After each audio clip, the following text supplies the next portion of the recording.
Hello दोस्तों, आपको पता होगा कि मैं आपको थंबनेल देकर आए हो कि ये कैपेसिटर किस काम में आता है।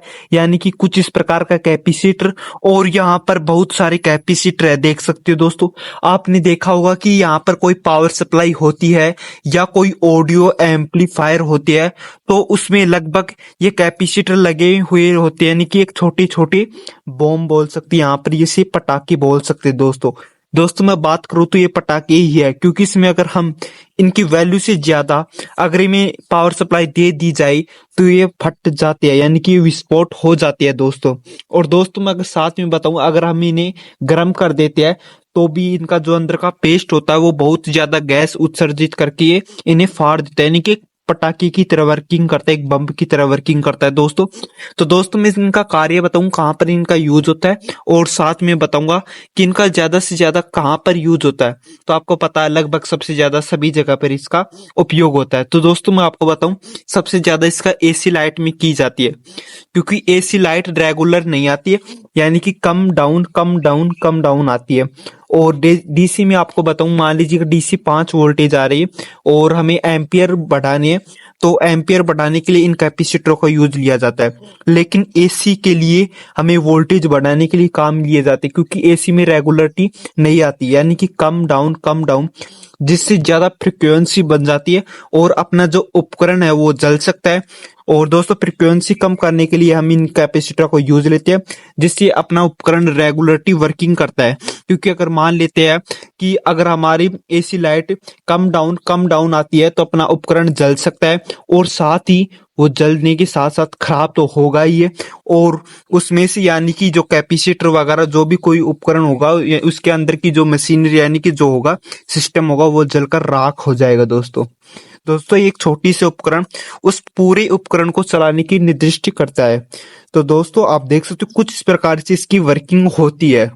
अगर दोस्तों मैं आपको बताऊं, मान लीजिए एक कैपेसिटर है 25 वोल्टेज 2200 यूएफ का। तो दोस्तों ये कुछ इस प्रकार से वर्किंग करेगा, यानी कि पहले तो स्टोरेज कर लेगा खुद के अंदर। करने के बाद मान लीजिए कि जैसे ही एसी लाइट कम होगी, यानी कि एसी लाइट नहीं आएगी, तो ये यहाँ पर काम करने लग जाएगा, यानी कि चार्ज होगा, वो इलेक्ट्रिसिटी वो जनरेट होने यानी कि देने लग जाएगा।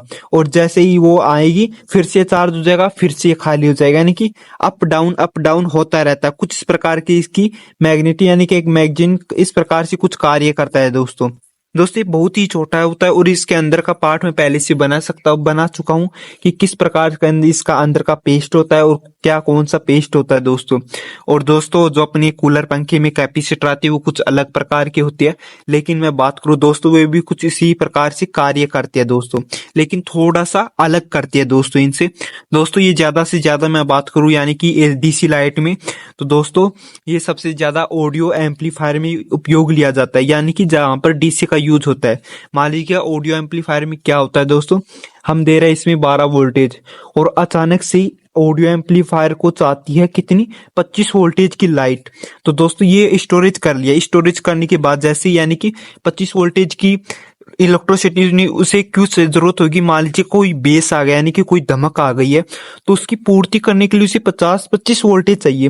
तो 25 वोल्टेज इसके अंदर उससे यानी कि इसके अंदर स्टोरेज है, तो वो ये यानी कि ये एक ऑडियो एम्पलीफायर है, इसकी इलेक्ट्रिसिटी यूज ले लेता है और अपनों को अच्छा सा बेस यानी कि एक अच्छा सा ऑडियो निकाल कर दे देता है। अगर मैं यहाँ पर इसे ऑडियो को निकाल देता हूँ, ये ऑडियो की क्वालिटी इतनी बिगड़ जाएगी, यानी कि बहुत ही ज्यादा बिगड़ जाएगी।